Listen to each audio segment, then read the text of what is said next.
Seeing that this is led and ran and started by women, like Mama D and Tiny and such yourself, the majority of this newsroom is women. How do you feel about women such as ourselves having courage, but we do have the courage of being in the front line when this thing jump out? Because I ask that because there's a lot of men that are watered down, weak watered down, you know what I mean? So how would you feel about the revolutionary women such as us being out in that front line? You've always, the women have always been leadership. The women have always been my leadership, have always been a point of leadership in our movement.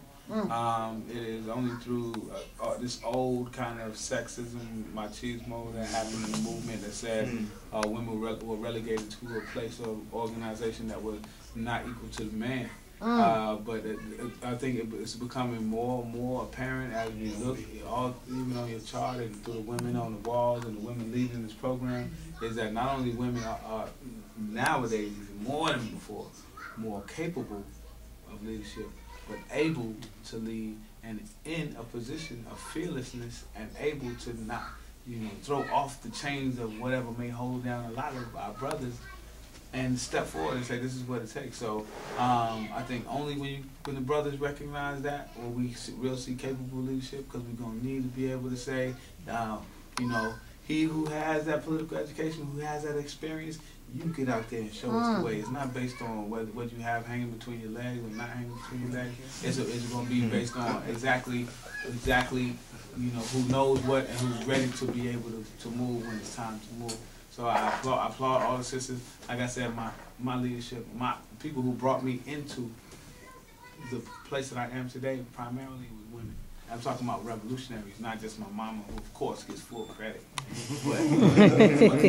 But I'm talking about carrying me past that threshold into a political education. It was all women. All women. So I got to give it up. We got time for two more. So Marlon and then Luciano. Yeah, my name is Marlon Crump. I've been with Ford for 4 years. What you said today about when you mentioned about the hip hop and how it's been Americanized and stuff, I totally agree with that. I did a review back in January after watching the movie Notorious. I was telling you when we come up the stairs, and then you made me realize that at that point, when I mentioned in the review, when I was doing a link between how the government destroyed two of the greatest rappers of all time, and that the whole time they had this East Coast, West Coast bullshit, which we all know was propaganda to neutralize black communities, like young men of color and stuff. Would you agree that the government definitely had a hand in that? Because to me, I just feel like ever since, that when they got killed, it hasn't really been the same much. I mean, and I think, I solely believe that they both were killed because they were successful organizers by making people, that's the young men of color, have some hope within their lives about rising up and everything. Well, I gotta say that I wish hip hop was a movement. It's not. Hip hop is not a movement. It's a culture that has been basically hijacked by capitalism and is a money-making entity on behalf of some rich people in the United States. So it's not. Hip hop is not a movement. If it was a movement, we probably would have resolved the assassination of Biggie Smalls and Tupac long ago. If this was a movement, if there was a movement, there would be some accountability. There would be some people knocking on some doors. But it's not. It's just people dancing around free, talking about whatever, some nonsense, and then going back home, and it doesn't ever hit home. So for me, I gotta say that, and I also have to say that, as much as I'm a fan of Tupac, who I do think is one of my favorite rappers, I was very critical of him.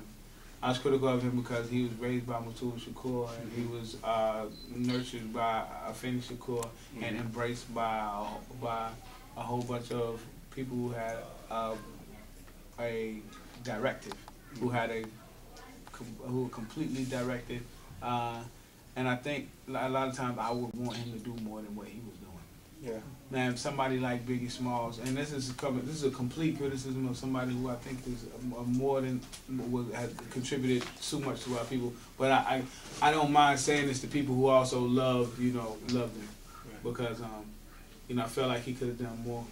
And then when we talk about Big, I don't want to elevate him into a place where these people are now, deified with it now. Like where they now, you know, become the gods of us, and that because they were human and normal, just like us, and made mistakes just like we make. And as a matter of fact, it's my duty to learn from the mistakes of Tupac Shakur.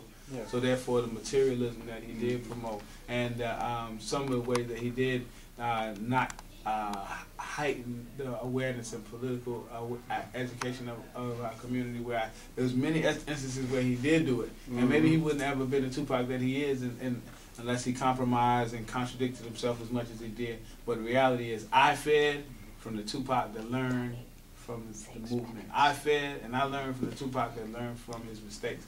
I didn't feed from the Tupac that was busy about battling, you know, with you know, people over stupid, silly ideas involving hip hop. That wasn't my part of it at all. Right. And as much as I know it would be a conspiracy to murder those rappers because they were great leadership.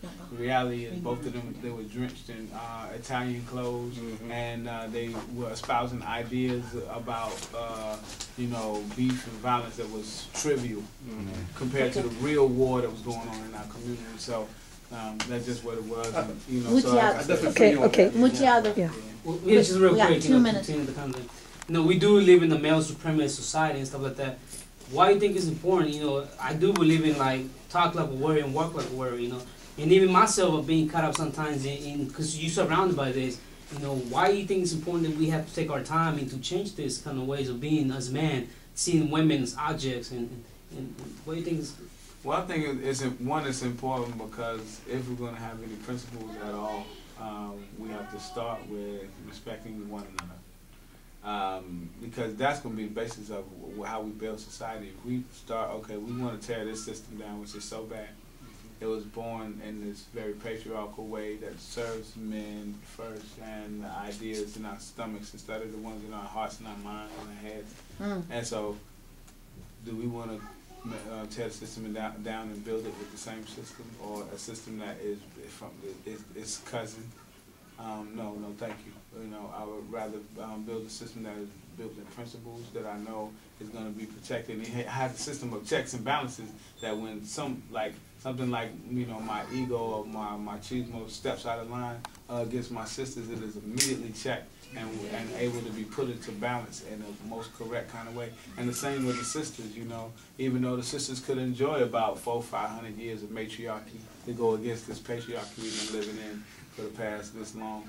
The sisters, for a little balance, probably could enjoy a couple of 100,000 years of ruling, but reality is I think we all have to do it equally, and it's going to take, you know, we have to check ourselves. And definitely when it comes down to our roles in the movement and sexism, you know, some people, especially a lot of brothers I know, have problems even just taking leadership from a woman. I'm talking about being a woman in a position of leadership, saying we need this done and this done, and having the motivation and wherewithal to be organized to do it. Men are took back just by the fact that it's a woman who understands that and is in that position. And I think that that's a limitation in our movement. We got to get over ourselves. Okay. And get out. Thank you to the whole Poor Magazine squad. Everybody, thank you for allowing me to be here. And enjoy your center and your work. Thank you. All All right. Love. Be safe. Yes, brother. Yes, brother. It's good to meet you. Good to see you. Yeah. Okay, it's okay. Yeah. Yeah.